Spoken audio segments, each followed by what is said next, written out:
Are you sure? Do you have an introduction? How does it start? Hi, I'm Brandon. Welcome to my show. That's funny. That sounds very corny.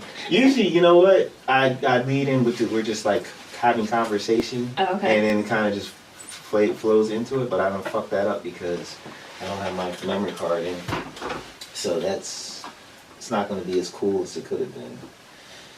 Because I'm frazzled. It's been a long weekend. Oh, I saw you hit a deer today. A deer hit me. Oh, okay. The deer ran into my car. Like, I'm just so pissed off. I mean, it could have been a lot worse. Yeah, it wasn't too bad, right? It was only the whole side of your car. Just the... Not the whole side. Just the front fender, the headlight, the hood. Like, just on the corner of the hood, actually. Like, so the hood is... I thought the hood was good, but now it's going to need to be replaced because it's just the hood. It curled under a little bit. And the door, driver's side door, I can't open the door all the way. Like, I guess I could take a screwdriver and pry it so it has the room, but then it's going to look worse.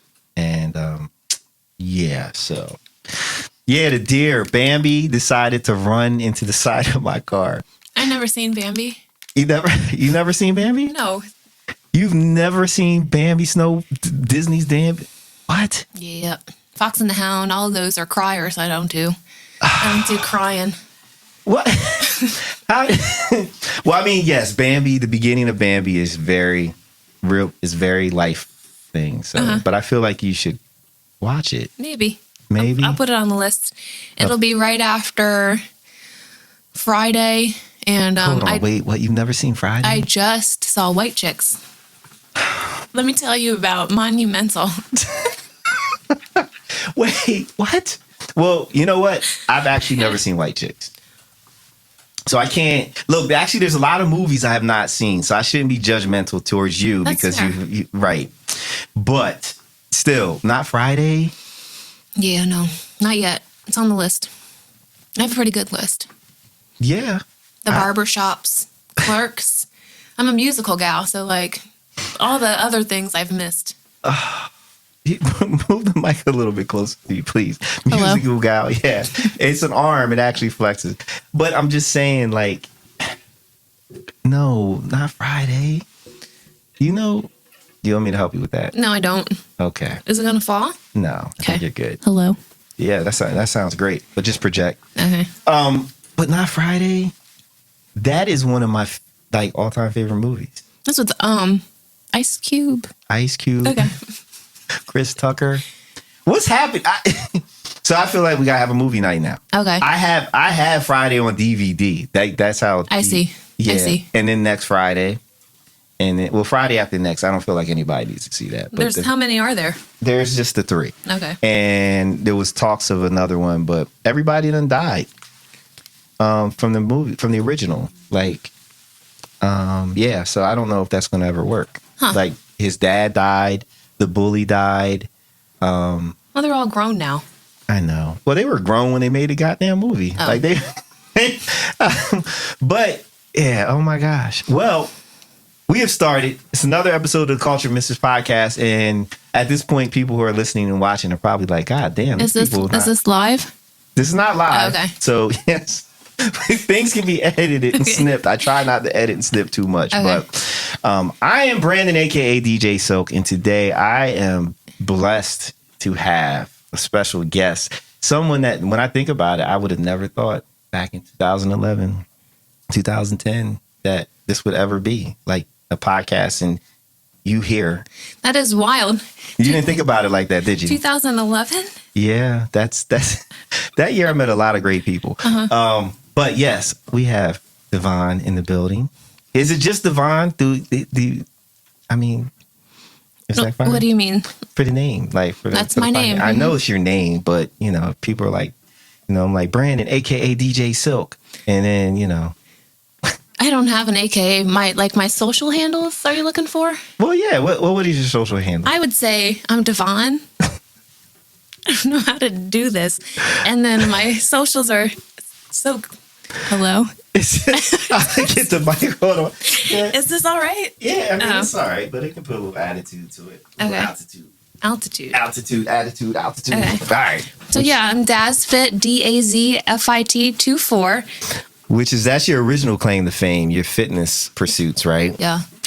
And I'm like, listen, I'm super psyched to talk about the other thing that you do. We're going to mix it up in terms of the different things that you do after we do the shit that we normally do. Okay. But I'm just stuck on that you've never seen Friday. But then knowing you, that makes sense. That's on brand for you. What is on brand? Me not knowing Friday? Yeah. It's because I was raised by my mother, and my dad didn't believe in watching movies because he thought that they were owned by the whites. So, so there were some things that I never saw. But the irony of that is that your mom is... She's white. Right. Uh-huh. So how does that work? Listen, that's a whole other day. Right, a whole other episode. No, yeah. Like that is a very different approach for somebody to be like, no, you can't watch those movies because they're owned by the white. But yes. Kiss my mother on the mouth. Go ahead. Wow. Okay. Well, no, this is what's great about this though, is that now you have a whole library of movies that you can just go in and enjoy, and just for the sake of it. And so for the first time, and then hopefully you can appreciate them for what they are. Yeah. So, because Friday is a cult classic. So you don't have that anymore. No, there's a lot of movies I have not seen that I'm not even going to say on here because people are going to judge me. They're going to take my black card away from me because they're like, well, you ain't seen Love and Basketball? Because I've never seen Love and Basketball. I've never wanted to see Love and Basketball. Yeah, basketball's kind of... Am I allowed? No, I'm not going to say that. Yeah, you can say it. Basketball. Love it. Who's that? It's Sanaa Latham, and... I've seen Love and Basketball. See, look, you have to say it like that. I mean... the judgment. No, but so what happened was, I think around that time, the movie, it was a Taye Diggs movie, with Morris Chestnut. He was a writer. His name was Harper. The Best Man. That's right. That's the name of the movie. And in the first early scenes of the movie, there's a scene where Harper is ironing his clothes and he's like unnecessarily flexing. It's like, all right, we see you work out. It's cool, right?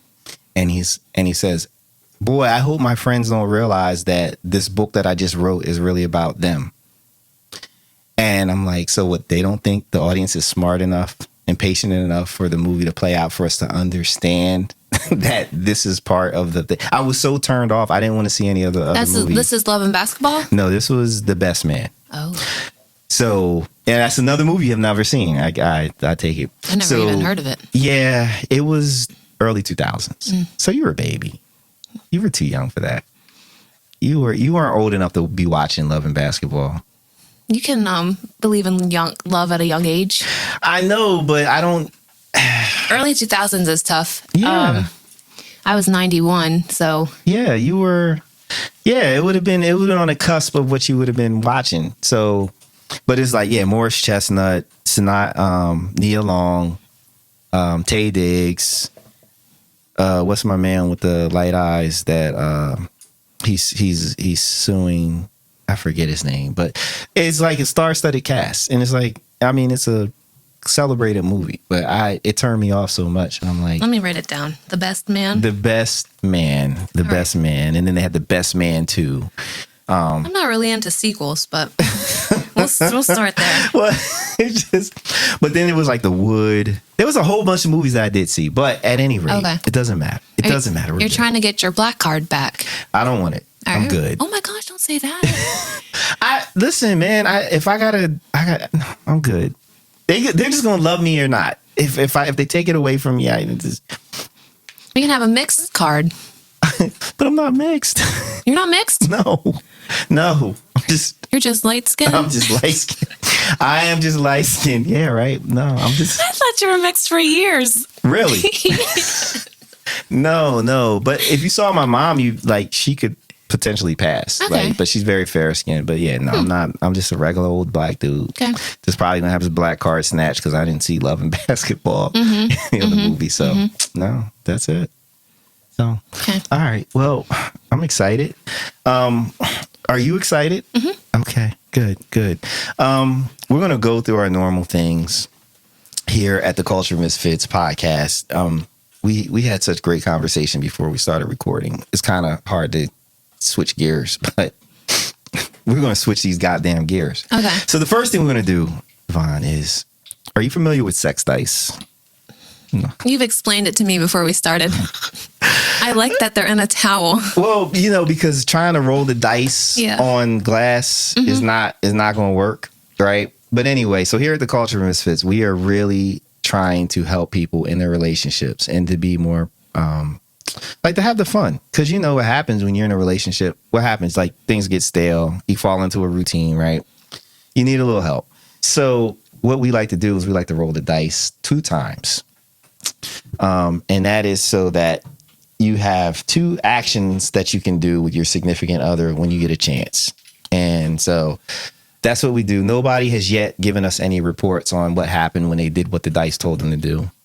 But it is what it is. So I'm going to roll the dice. Are they shy? Do you need like an anonymous submission? I guess so. Maybe. Yes, you can do it anonymously, right? Yeah. All right. So the first roll was lips and suck on lips. This is why you're not getting any feedback. Why? What, suck on the lips? Oh. Right. Choose the lips that you want to suck on. Understood. Right. Okay. It's the sex dice. They do what they want. Oh. And then the second one is suck on the ear. Okay. There's a lot of ear shit with the rolls lately, and I don't understand. Like, I don't want anybody sucking on my ears. It's that new generation of like the sounds in your ear. Is that what that is? I think so, because they like doing the weird stuff. No, man. No, that's not going to work for the kid. Like, I'm already like hearing damaged as it is, and I don't need. Yeah, they like chew in your ear and stuff. I think that turns them on. Mm-hmm. Is that so? I think it's a thing. I've never heard of this. Right, because I remember Ariana Grande, she just did one, like she was like making fun of it. It was like a lip gloss, and she was like, why do people get off on this? It was like... That was really? Mm-hmm. Well, she's different. And I really like Ariana. I do, but I think she's very different. Mm-hmm. I've never heard of this, and I'm going to avoid it. Like, if I deal with anybody... ASM? I think it's like ASM. ASM? All right, so I have something to learn about, because I'm into learning about all that kind of stuff, like kinks, BDSM. Like, I'm fascinated by what turns people on, because it'd be some weird shit. People are like, oh my gosh, lawn dwarfs turn me on. It's like, really, you got a fetish for that?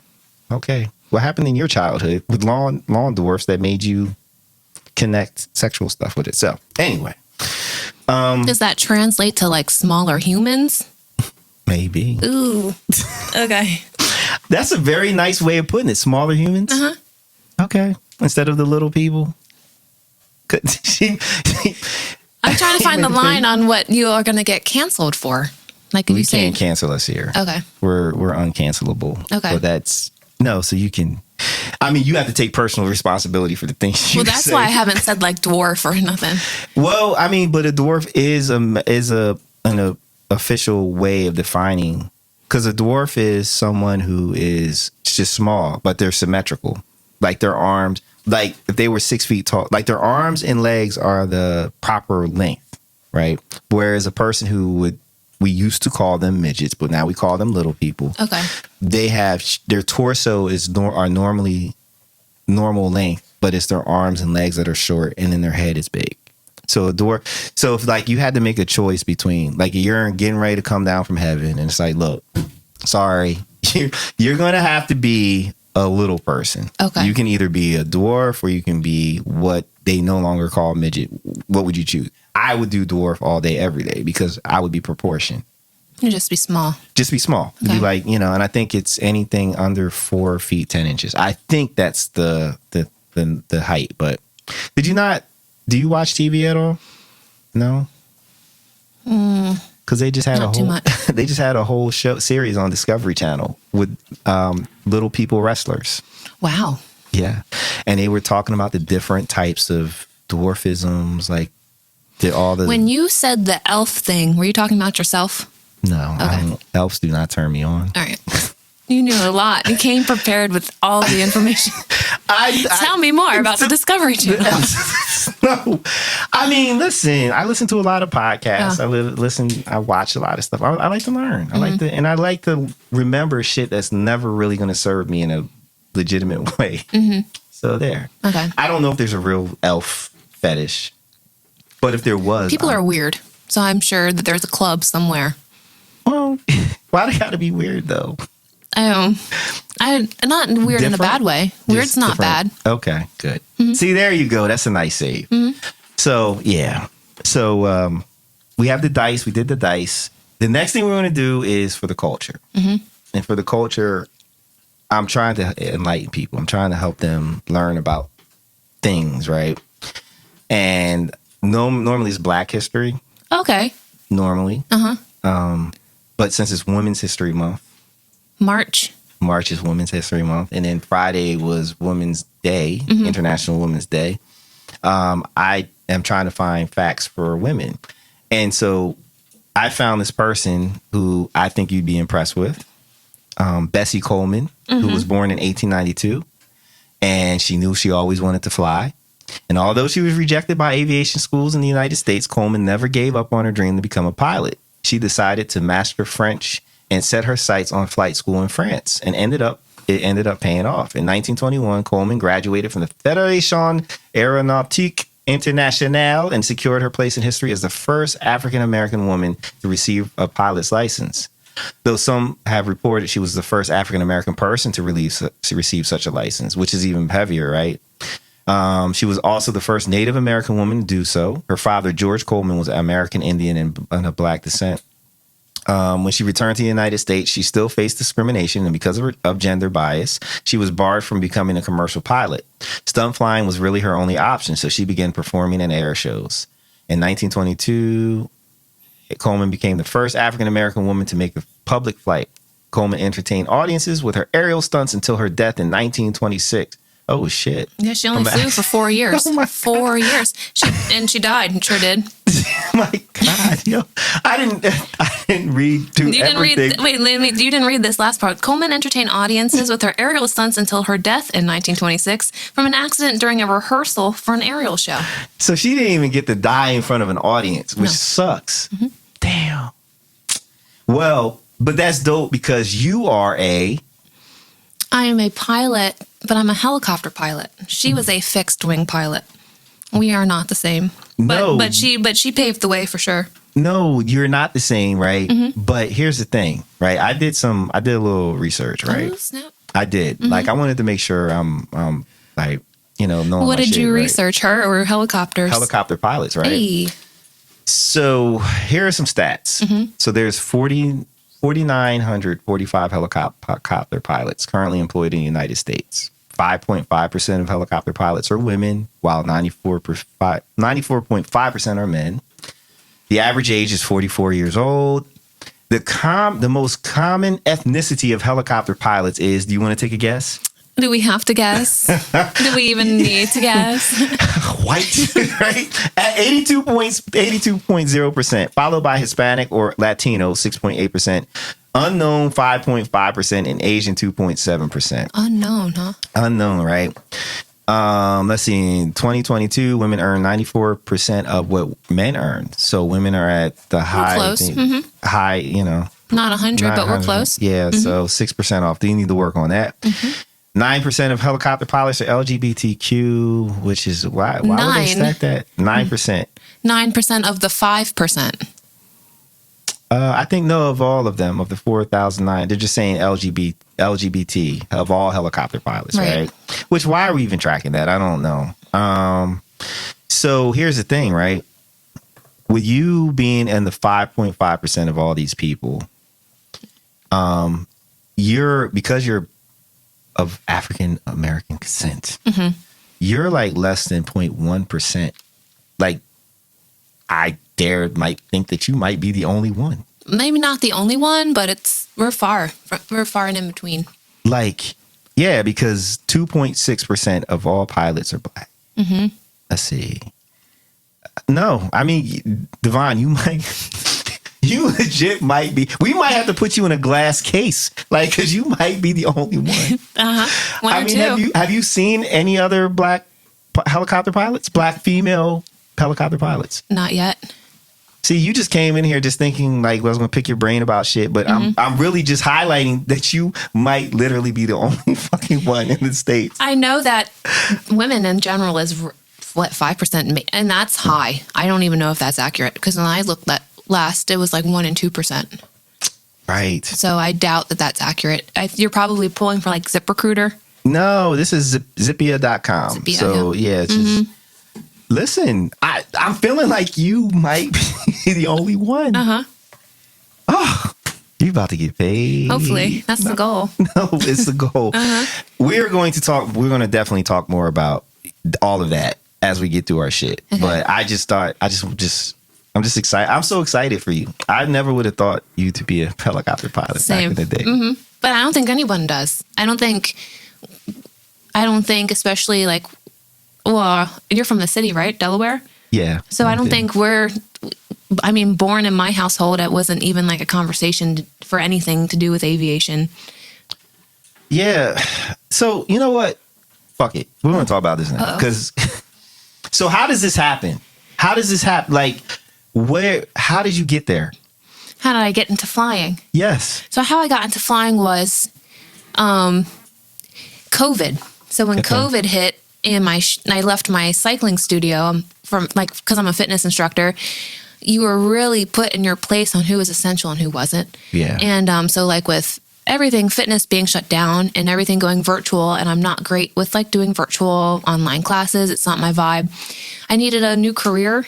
And I think it stemmed from, so I kind of have a thing for like hot air balloons. So I was kind of researching hot air balloons, but it's more of like a hobby and it's kind of hard to make money doing that. And then, so I looked into fixed wing flying, and then there's really no journey for that unless you're going to work for the airlines. So that's not really too passionate, but flying a helicopter, you can pick it up, put it down where you want, and you do search and rescue, you do fire, you do EMS. So I was just like, oh man, well maybe that's it. And then so, I'm looking more into it. And then it was one of those post-apocalyptic type movies where like a wave is coming in and there's no way to escape other than to fly. So I was just like, well, I don't know any pilots, so let me see what I can do. So I went and that was the first time I was ever in a helicopter, was my discovery flight, which is what they call your first like lesson. Okay. And then that was pretty much it. Because also with like fitness, right? So like, yeah, things are going to open back up, but like I'm 32 and I don't want to do this forever, and I want to like make a difference in like people's lives and be like a good role model for people. And fitness itself, like the industry, is like real, like it's vain. It's not even fitness. It's, you want low body fat and you want an ass, but you don't want to be able to tie your shoes or run a mile. So I'm not aligning with what the industry is anymore. I feel you. I mean, I get that. I think that is one perspective. I do follow a lot of fitness people, and I know fitness people, and I feel like that their mission is very different than that.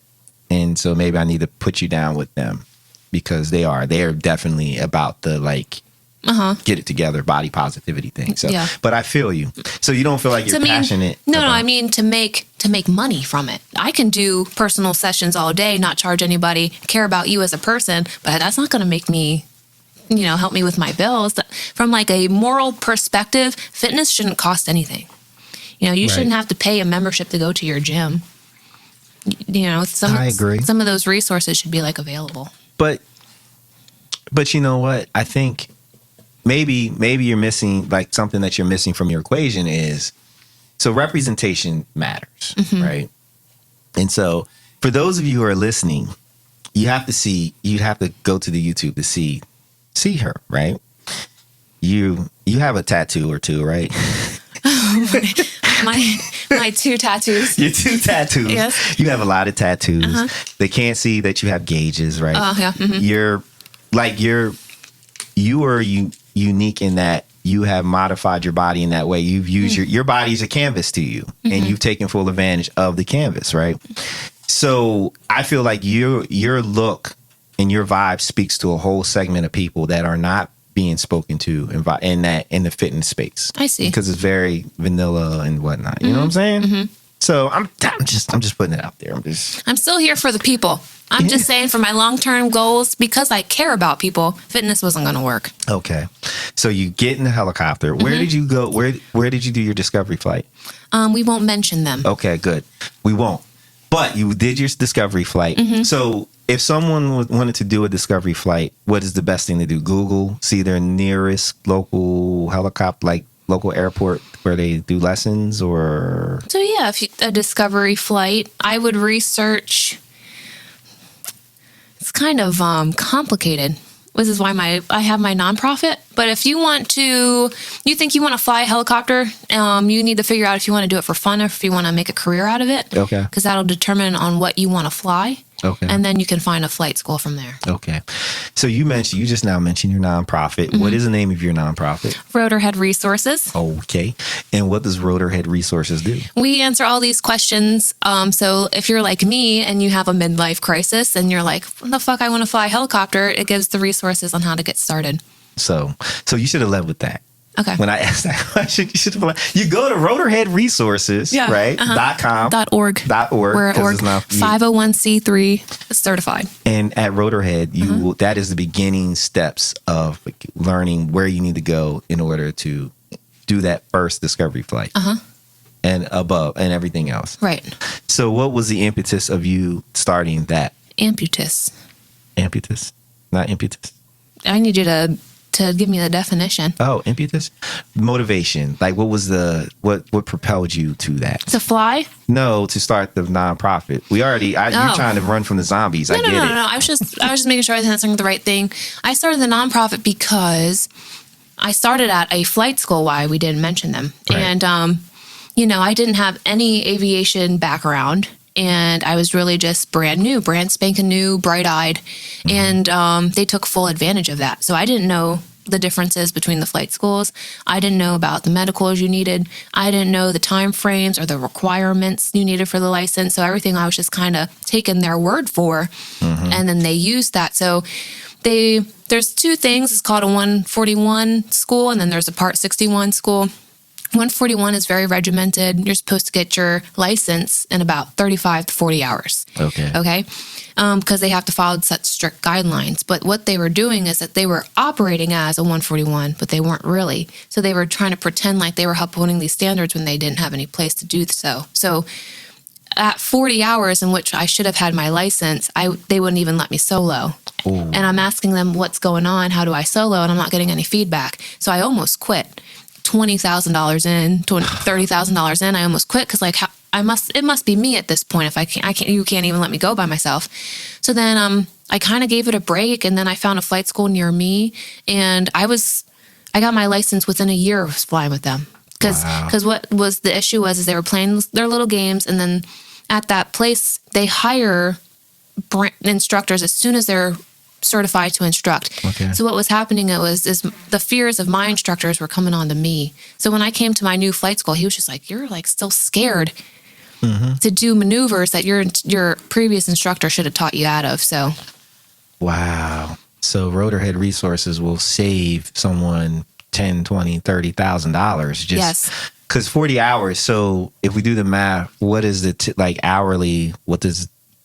Because it's funny because last week we had C's, my man C's, who tends to, he sits in with us. He was talking about wanting to be a pilot, right? And I'm like, yeah. So he was, I'm like, yo, man, it's expensive per hour. It's at least a couple $100s an hour to fly because it's an expensive thing. Like it's cheap. It's not a cheap thing. So you're talking 20, 30, $40,000. So I'll tell you per hour. So when I started, I was flying an R-22, Robinson R-22, and they're the cheapest. They're the typical flight training helicopter, and it was about $300 an hour. Okay. Right now I'm flying an Enstrom. It's a much larger, much safer aircraft, and it's about $500 an hour. Wow. Okay. Yeah, that's a lot. So, you can do the math, 40 hours, 40, 50 hours. And that's if you're perfect. That's if you're perfect, yes. Right, And that's not with the ground school, and that's not with the test you have to take or paying your instructor. That's just to rent it. Yeah. Okay. That's a lot. So Rotorhead Resources is where people need to go. They need to go. Yeah. And then, because like you had just said, like if you Google how do I become a helicopter pilot, you're probably going to get 3 million results. And most of them are going to be how to become a fixed wing pilot, Right. which is much cheaper, which is much easier. Helicopter is much harder to fly. Yeah, because you're using, well, your feet, right? Both feet and both hands, yeah. Yeah, yeah. So, wow. Okay. Yeah. So, how comfortable are you in the air at this point in time? How comfortable am I? I'm a wonderful pilot. It's so yeah. I have my private pilot's license now, so I can take passengers, whatever. I just can't fly for hire. That's the next license I'm going for now, currently. And comfortable. So it's funny you say that because I'm scared of heights. So What? I like The hell? I really like flying like low and slow, just putting along. About 1,000 feet is where I'm like comfortable with. Okay. Over 2,000 feet, I don't really like it up there. Because things start slowing down and your mind starts playing games because it's hard to tell because you're so used to driving along the road. They just don't add up. Oh, because it's almost like, and I remember in high school running track, when it would rain, we would run inside, right? We'd play tag, and it was fun because the lockers, as you're running past the lockers, it makes you feel like you're running faster than you actually are because you have a point of reference and it's zipping past you. So when you're low, you have all these things your eyes can track and you can feel the speed, whether you're going fast or slow. But when you're up high, it's just It's a weird nothing. phenomenon. Yeah. So afraid of heights. Yeah, so, but the higher you go, the more opportunity you have to fix problems that may arise. That's true. Yeah, you have more free fall time. They call it scream time. Is that what? Because when your engine fails, you gotta find a place to land. God. Yeah. So yeah, you are right. The higher you are, the safer it is because you got more time. But Less things that accidentally hit. birds still fly up there. Yeah. Yeah, they do. Eagles. And then there's still traffic that you gotta watch out for. Yeah. So I do fly a drone. Oh. And and it's the first FPV drone. So I put the goggles on, and it goes pretty high. I forget the rate. That doesn't make you nauseous?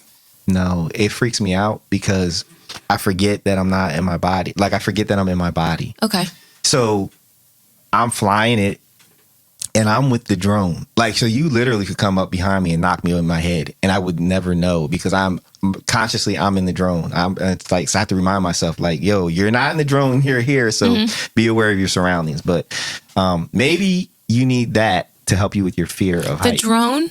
Yeah, like to wear the goggles so you can get, like, because it's expensive for you to go up in a helicopter, right? So how often do you get to fly versus a drone is cheap? You put the things you can fly. Yeah, but you don't want to lose that fear.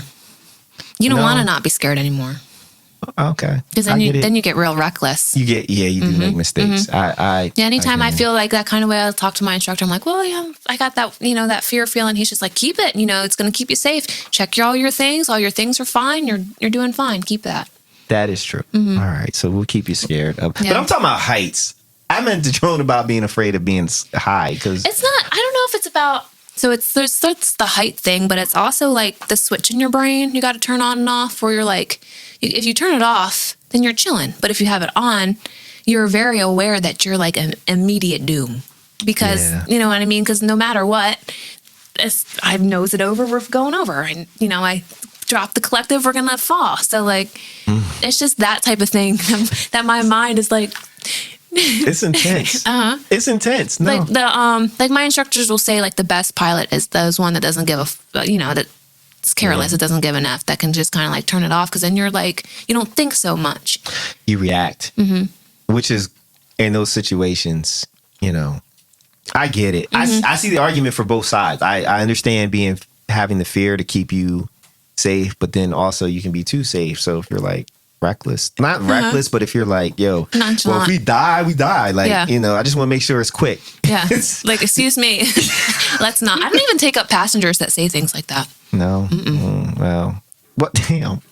Well, nobody wants a long lingering death. Like, I want it to be quick. That's not going to be quick. Yeah. If something goes wrong, like our engine stopped, it's going to be a good 3 minutes. What you doing in that 3 minutes? Cussing you out. Like, how dare you? Did you not check? No. 3 minutes. Oh my gosh. Right. Yeah. Maybe even less. I don't know. Well, yeah, because the helicopter has that thing that it does, like to help it from not spinning. I forget what it's called. Like the blade will spin on its own, even without power. You know about this? Yeah, I do. Okay. Yeah, I do. It will auto rotate. Yeah, well, you were auto-rotate. reading on before this? No, I know about helicopters. Huh. I know. No, I didn't know that before I started training. You didn't know? Yeah, because I've seen enough of the accidents where the things they're spinning, and that's that's terrifying to me. Like that it doesn't auto rotate, so then the fuselage is now rotating and spinning, and then now you're fucked because you're trying to think while you're spinning. Right. So yeah. No. So that's why I fly an Enstrom, right? So that the machine we fly is very heavy, very like reliable. It also has. It's going to get dorky, but it has a fully articulated like rotor head. The 22s that you like start in, like the cheaper one is a semi-rigid. So they're actually pretty terrible to train a student in because if you unload the rotor, it will chop off the tail. So there's nothing you can do if you do that. What is the layman's term to unloading the rotor?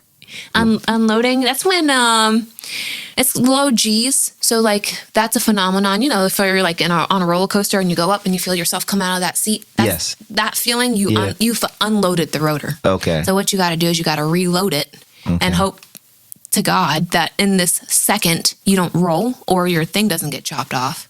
Right. Because it's all like seconds, microseconds. So the cheap ones, the blades do not. They don't have much movement to them, so there's no give. Like it's kind of like a willow tree versus an oak tree. Like in a windstorm, a willow tree will survive high winds because it flexes. Right. Whereas an oak tree, it's either going to withstand it or it's going to snap. So it's kind of the same thing. Okay, all right, I get it. Yeah. So you fly the safer one. Yes. That's good. Enstrom. Okay. This is fascinating. Like I'm impressed. Oh, thanks. Yeah, this is amazing. So how far are you? I know for a fact, right, that pilots, like you get licensed, you just don't have a pilot's license, right? You get licensed for particular vehicles, correct? Like I know with fixed wing pilots, like they're like, yeah, I'm licensed for this, like a Cessna and this, that, and the other, but I can't fly this because I've been stuck at the airport on a commercial flight because the pilot was not licensed for the 737 that we're in. They only had a license for something else. Is it the same with helicopters? It's similar. So it's all type ratings. So essentially, if you can fly a helicopter, you can fly a helicopter. Right. There's no specific type ratings after that, but when someone's trying to hire you, they may want to see your experience in like a turbine or so they'll probably require some type of hours for that, but there's no like not specific type rating for it. Okay. Planes do have all types of different type ratings. Yeah, because I mean they operate differently. Like I get it. So in my life as a Uber and Lyft driver, I picked up a lot of private pilots and talk about the different ratings. So this is they talk your head off, I bet. Yeah, well, I ask questions, and they're very forthright, and I'm just fascinated by just the whole thing. You know? So, all right, listen, we gotta do shot o'clock as we do this conversation. Are you up for shots or a shot? Okay, do one. I'm gonna have to sip it. Oh, you don't do shots? I don't do shots, no. Oh no! Yeah, my face won't recover in the time we have. Oh no! Oh, it's just a shot. But you do what you need to do. Okay. I'm not going to peer pressure you because you can't slam it back. Yeah, I can't. What else? I love that you know your limits. Yeah, I'm a straw type of gal. A straw. Using a straw actually impacts you more with liquor because of the lack of oxygen.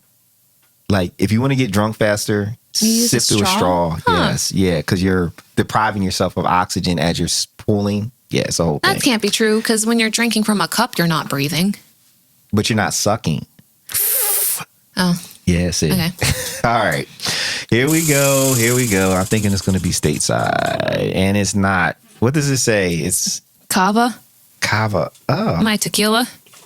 Cava, yeah. I think it's one of them things over there. Devon, it's one of those things. Can you find? I think it's that.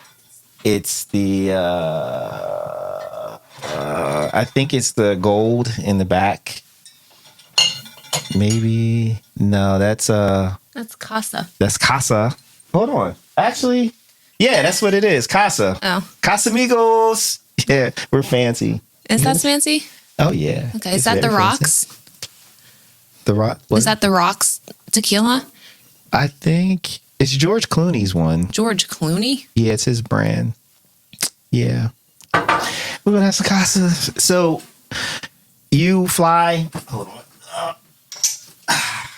You fly your helicopter, and so are you employed doing it yet, or are you still? I'm still. So I got my private, right? So it takes.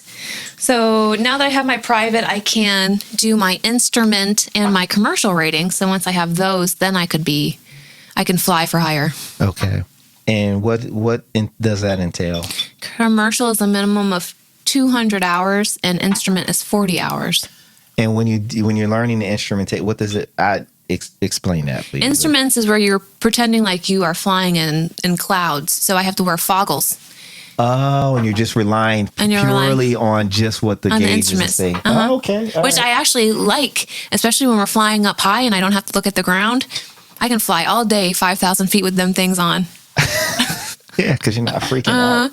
All right. Well, we're going to drink to, oh my gosh, the face. You didn't even have it yet. I can see how thick it is. Here. To you, Pilot Devon. Pilot Devon. Yeah.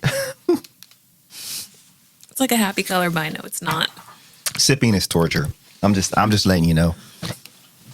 It's good tequila. It's Smells smooth. like gasoline. Oh. Spoken like somebody who's never seen Friday. Oh, jeez. Oh, you're really sipping that, huh? You gonna be okay? I might need a straw. I told you this. It went straight to my ears. Did it? I'm hot now. Off of that little sip? Oh, it's crazy. It's poison. It is. It's a good poison. Okay. All right. So, as I think we've covered the helicopter thing. Now, so because you're a nonprofit, before we move on to the next thing, because you're a nonprofit, can people donate? Can they? And that's Yes, please give me money. Please. I don't use it for myself, but I do it. I need money to maintain the website. I do want to give student pilots scholarships. You just heard how expensive it is. Okay. And yeah, we just want to help student pilots. There needs to be more people from like the general community that are able to fly, and not just ex-military and people with money. right. Because that's the thing. That's what's so fascinating about you and doing it. Because we don't have access to these things. They're very expensive, and unless you move to Alaska or someplace desolate where like planes and helicopters are necessary for survival, like here. Well, Del State has a program, They have a program, pilot program. So they can donate. And how would they donate to your nonprofit? Oh, we have like a donation button. Our address is on there. If you have like materials or something you want to donate, we like books. We always need everything, headsets. What kind of books? Any kind of books? Like learning, like aviation. We have specific like FAA books. So Okay. maybe like, older pilots could donate their previous rating books or something. Oh, okay. All right. So they can donate money. They can donate materials. Knowledge. We also like when people have things to say. Like we have a couple of instructors who are on our page who are excited to, if you have any questions, just to email them. So if you want to be a resource to a new person, even that would be helpful. Okay. That's cool. And so what is the web address again? www.rotorheadresources.org. I love it. That's amazing. So you guys support. Please support. Because like even $5 helps. Like just a couple, anything helps the cause. So because you are doing this out of your pocket. So We just want more transparency. People are going into trying to fly like blind, and then they're getting in a lot of debt. They're not making their ratings. They're not getting anywhere. They're just shelling out money. And I don't want what happened to me happen to somebody, because they might not be able to recover from that. Right. So yeah, and I'm glad you didn't say the name of the school, even though I kind of feel like you should say it. I feel like I should too, but at the same, I don't want that. Karma will get them. Well, that could be part of the car instrumentation of karma, like knowing the name, that's right? That's not my place. Oh no! I need a job at one day. I don't need to be the person who's slamming companies out here. Okay, fair enough. Fair enough. I won't press you. Thanks. All right. So, but you're a fitness person. And, I still have flashbacks of years ago of just seeing you run, seeing you ride. Still running, bike still riding. with no helmet. It's still no helmet. In the streets of Wilmington. In the streets. With no helmet. So are you still doing the cycling thing, the cycle classes or no? So I don't do it for a place anymore. I got kind of distracted with flying, so I need to put more content online. I'm just so bad with recording myself and putting things online.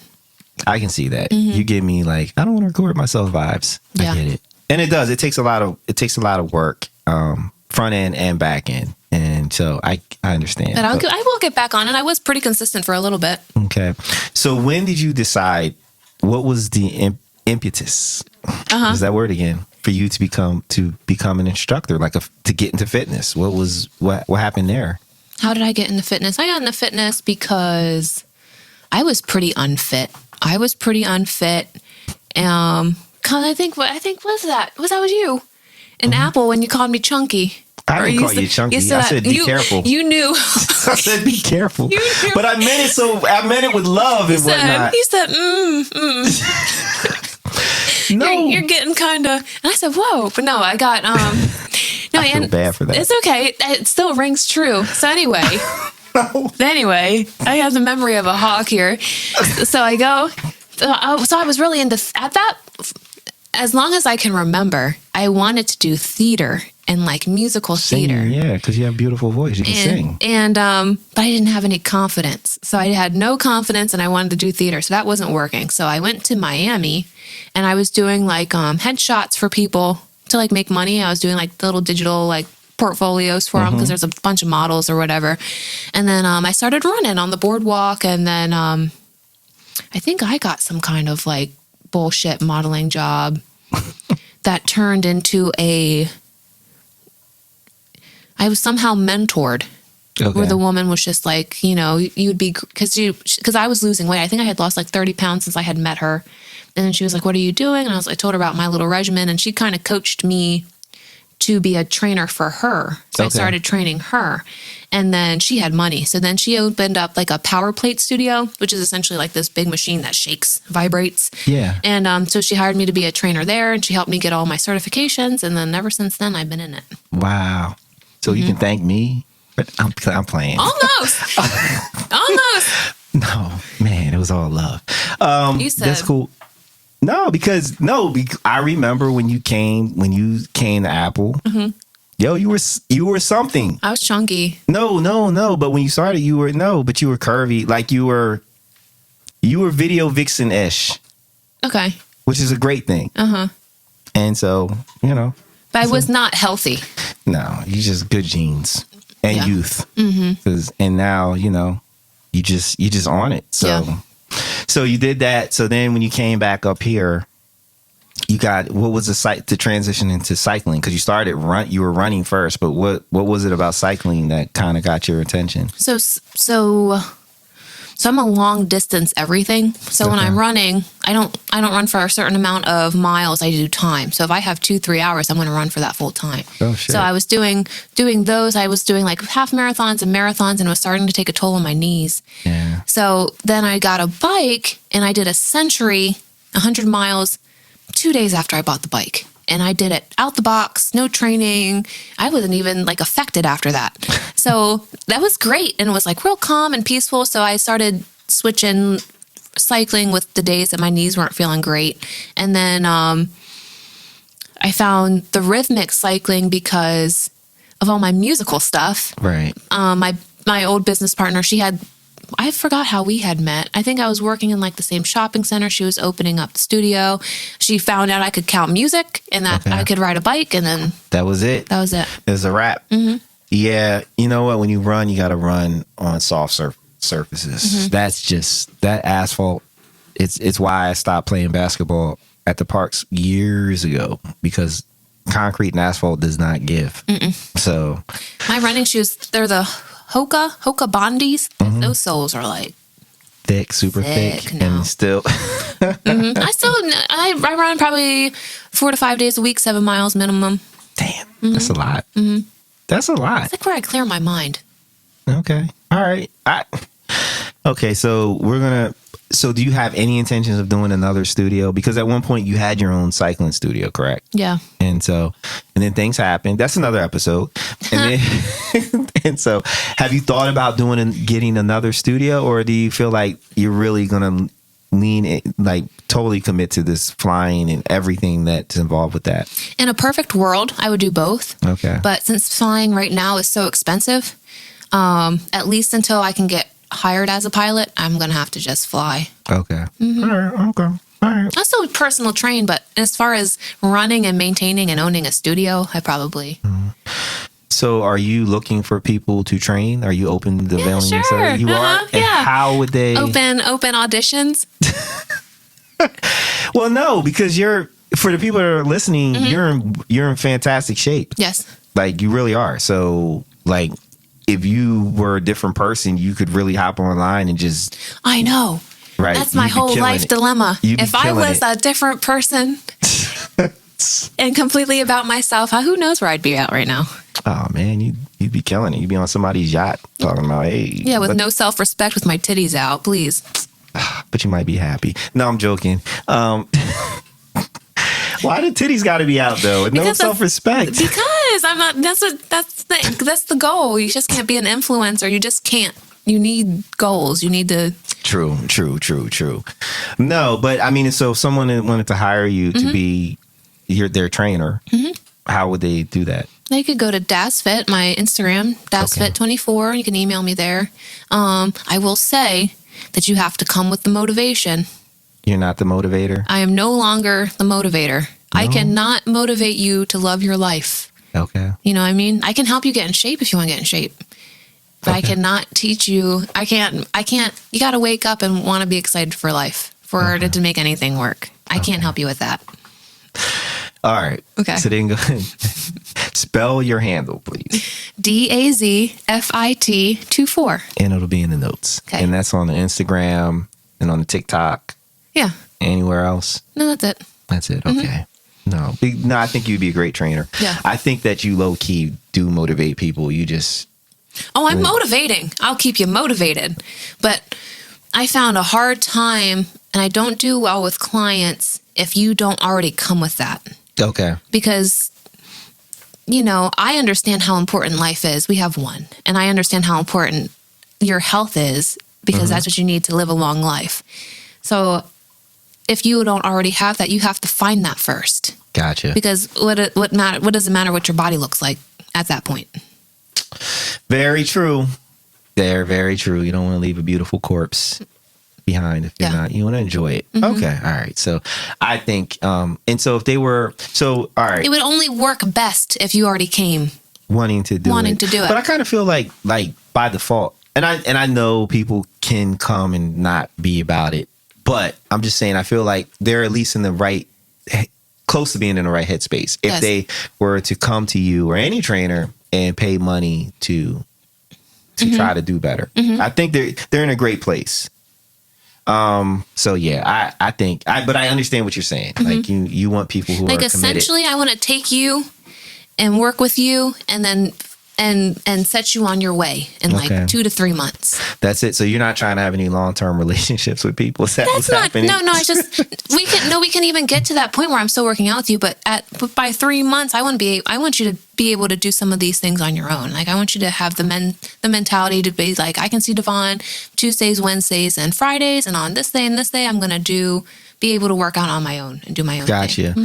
So you're teaching people how to fish. Yes. That's what it is. You're not trying to create dependencies, because there are people that will make you feel like you're dependent on them in order to have these results. So you're really you're trying to really change lives. It's a lifestyle, yeah. That's beautiful. I like that. I really do like that. I respect that. Okay. So, all right. We're almost done. Hey. You okay? You good? You're okay? I don't know if I'm finishing this. Do you need to take it? Okay. I'll finish it. You got, because I'm not pressuring nobody for nothing. All right. So we have a couple of Am I the Assholes? And I think they're actually right up your alley. So get your perspective on it. So first one, I'm a 25 female. I haven't weighed myself since 2020. And I will today to start my weight loss journey. Am I the asshole? So that's the headline. I haven't weighed myself since 2020. This was fairly traumatizing since I was at a gym and a very hot guy gave me an in-body scan and told me I need to lose weight and I should only eat 700 calories a day. God damn. I don't even go to the doctors because I can't bring myself to be weighed again. I recently started seeing a guy and I need to lose weight so that I can be smaller than him. He's an athlete and very fit. I'm needing to lose about, well, she says 95 pounds here, but she's actually 100 and she thought she was 190 pounds, right? And she's 5'2", but she's actually 142.6 pounds. So she wants to lose 45.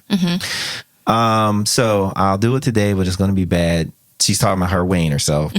So please just kind of distract me. I don't want to think about it. So what advice do you have for this poor woman? So so this is she the asshole? Does she? I know, and I feel like she's being extra hard on herself unnecessarily. So there's a couple of red flags that I noticed. Okay. So she has she's 5'2" and she's 146 pounds, so she's not terribly overweight. No. Maybe she might be out of shape, but she's not overweight. So she has about 50 pounds or so that she sees in a mirror that doesn't exist. Okay. So that's a little bit of like a body dysmorphia type of vibe that I'm getting.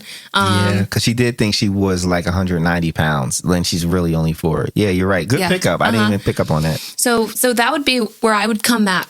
That's where what needs to be addressed first. So the other things that she was saying about the hot guy. So we don't know about the hot guy, if he's a trainer or not. It kind of sounds like he's a trainer.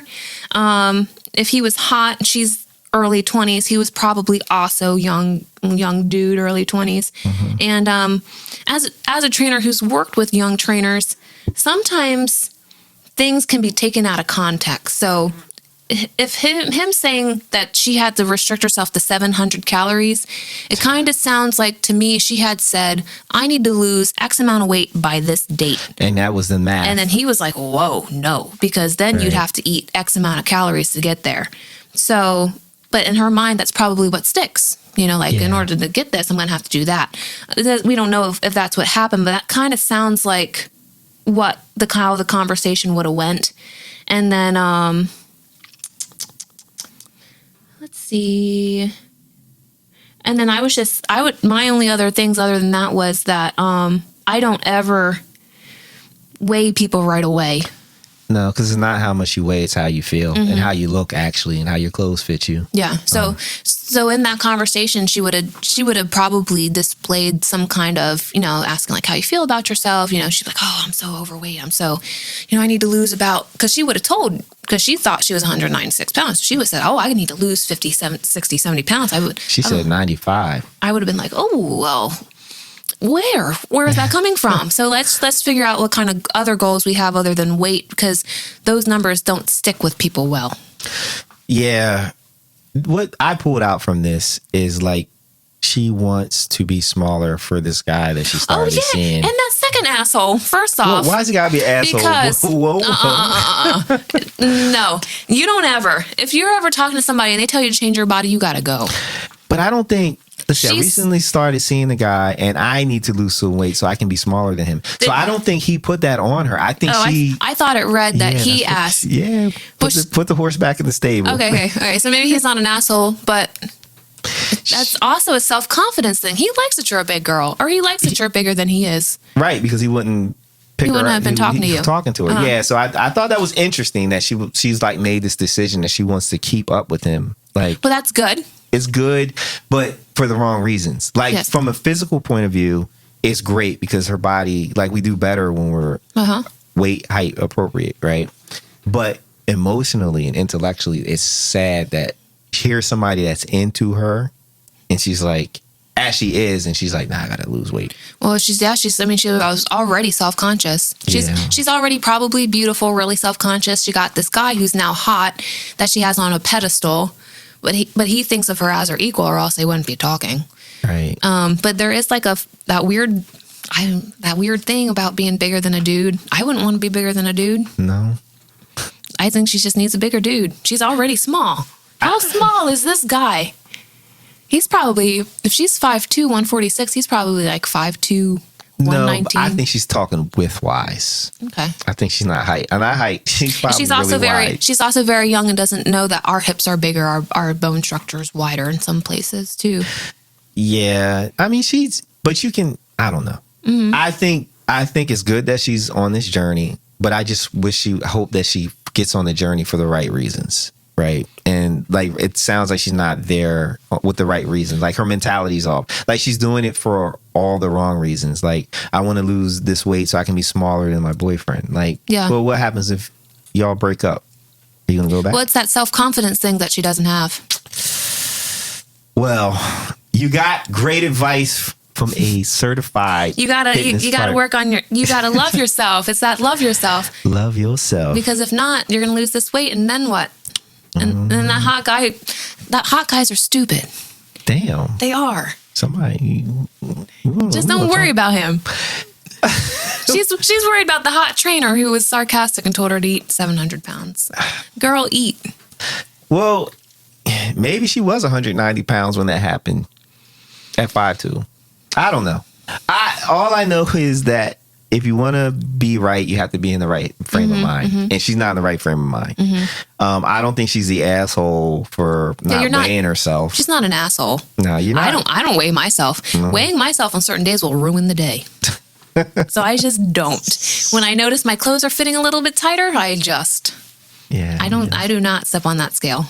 No. It'll tell me that I think scientifically the charts out there say I'm supposed to be like 115. Yeah. Mm-hmm. You're thick. But your muscles, it's all muscles and whatnot. So you good. I mean, I think the scale is great. Like I have 2 scales that tell all the metrics, like BMI, water, bone density, muscle, my metabolic age. But you're right. But that's you. Right. I don't get on it. No, but I only get on it when I'm like in a cycle of like I want to get to this weight. And so I'm using that because having the weight metric is not good.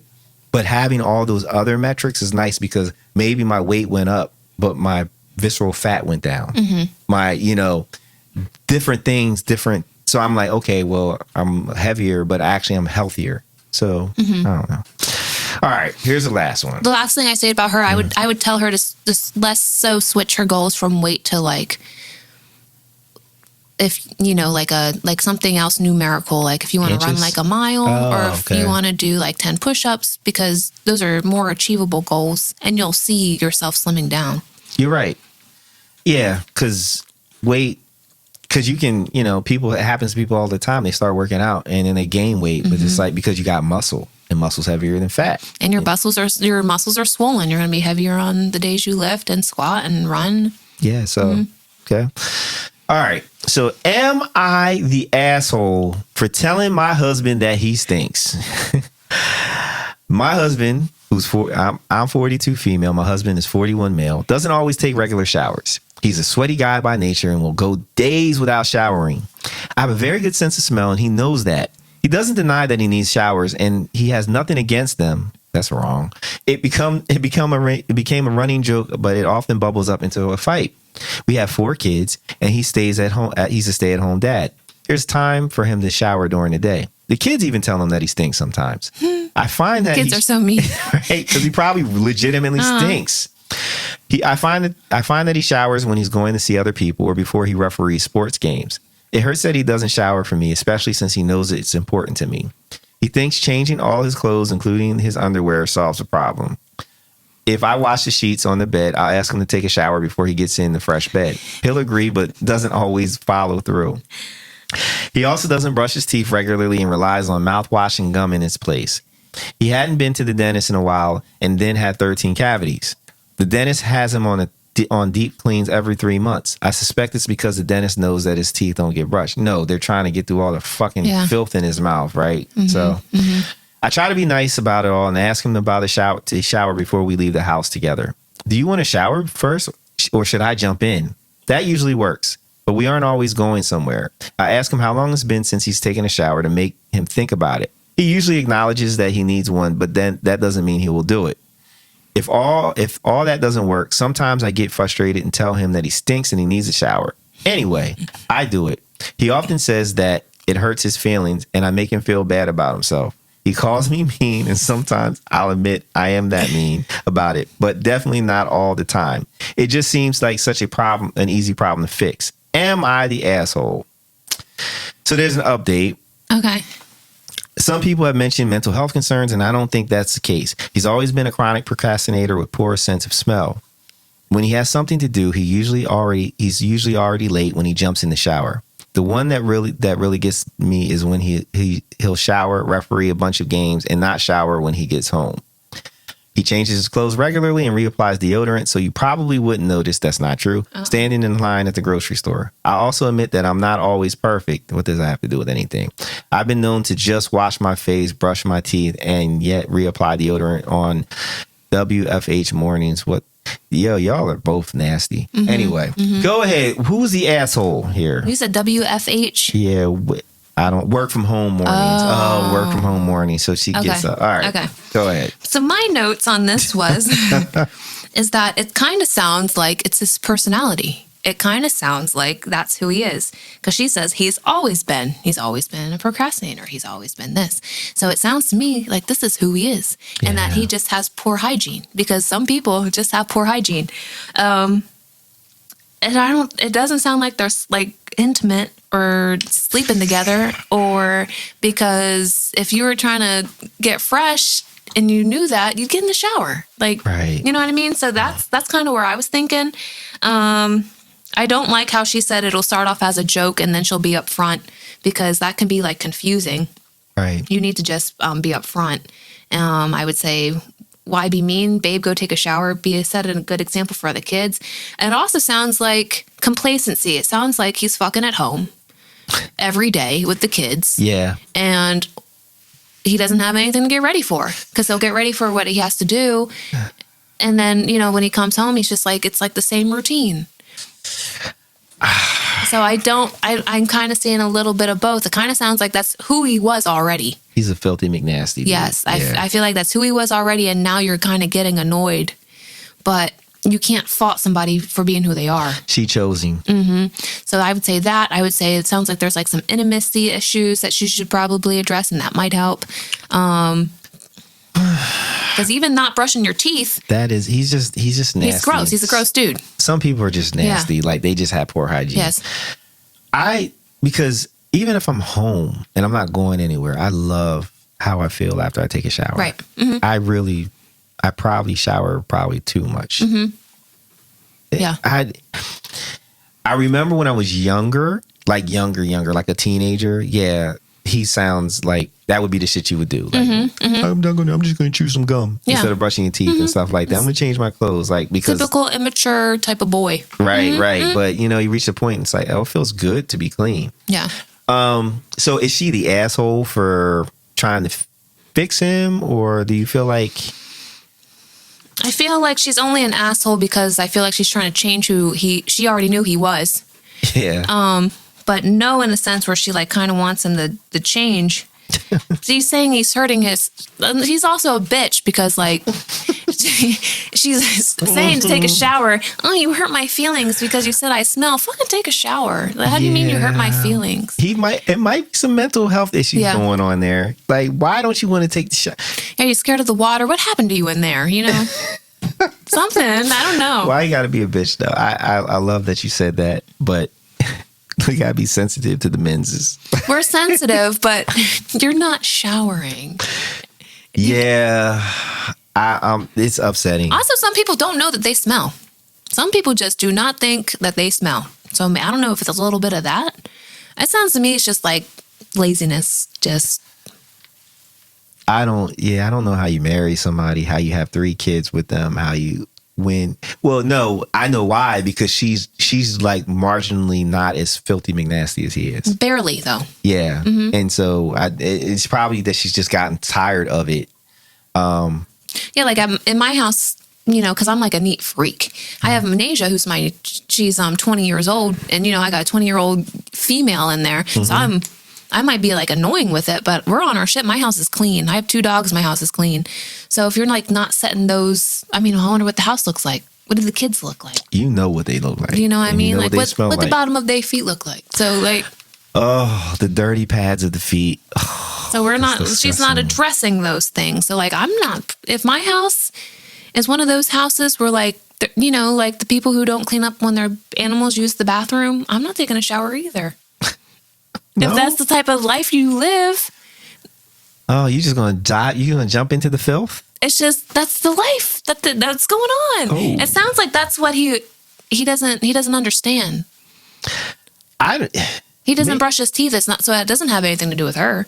His breath stinks. Everything stinks. Oh my God. Yeah, that house smells. Oh, I think about the people that get into my car when I Uber and Lyft, when I Uber, and how like people can really stink. Like between dirty laundry, like, and I'm sensitive. I'm understanding about the laundry thing, because if you're low income, laundry is expensive. If you don't have a washer and dryer, and you got to go to, like, it's an expensive endeavor to get your clothes washed. So I'm like patient with that. But people that like, you smell their BO, they're just, it's bad. It's just so bad. And we're just in this enclosed space, and now they don't smell it.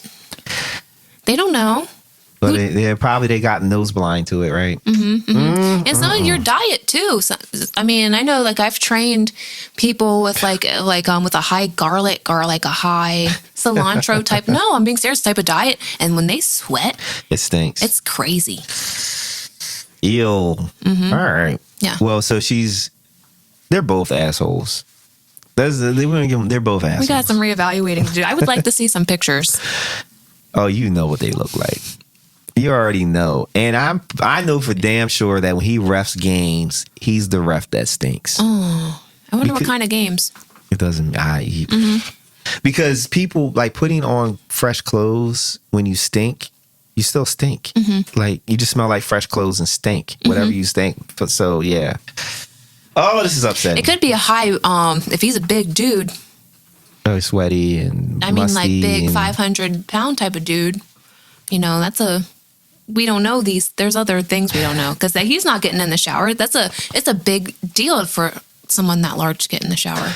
Yeah, I watched one of the 600-pound lives, but it was like before 600-pound live, and the girl, she used a bar of soap every time she showered. One full bar? And it was a thick bar, not a little hotel bar. Like, it was a bar ivory soap. But she got in all her nooks and crannies and stuff. Sure but right.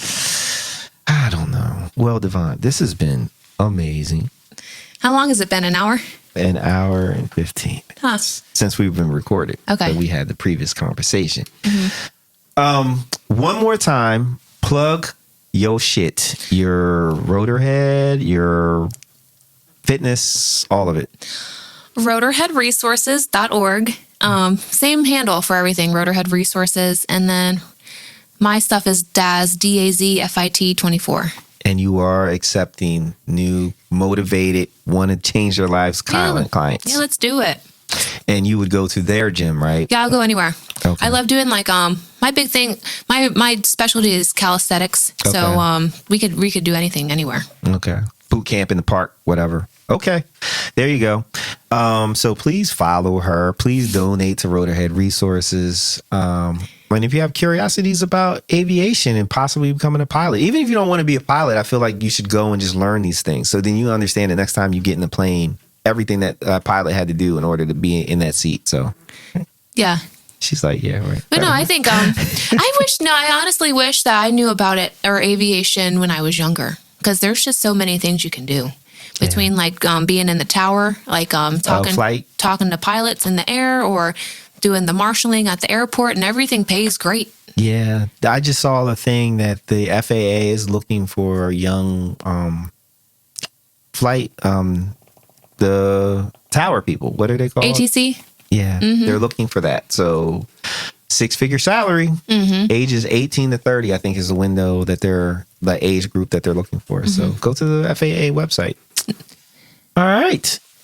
I think we're done. Wait, you got to take this shot first. Oh my gosh. And you know, why? Just to solidify the whoa. Uh-huh. Yep. It's done. See, that's how you gotta do it. You just gotta knock it back. Your nostrils flaring. I know, and I got big ass nostrils on top of that. So that's saying a lot. That's saying a lot. And you want me to take that? Please, you gagged just now. Well, and you know what? I haven't eaten all day. So this is going to be great. And I got to record another episode. So yeah, this should be interesting. Groovy. It's groovy. Did you have fun here on the Cultured Misfits podcast? Yeah, it was wonderful. Will you be back? Yeah. Okay. Good. All right. Well, you know how to get a hold of her. How you get a hold of me is at DJ Silk on Instagram, Threads, Twitter. Well, it's X. Spill. DJ Silk 12 on TikTok. And then, of course, Mixcloud.com. Make sure you check out Soul School on Mixcloud.com for the lovely mixes. And yeah. So we're out. So good. Say bye, Devon. Deuces. All right. We out. Bye. All right. That's it. That was it. Aw.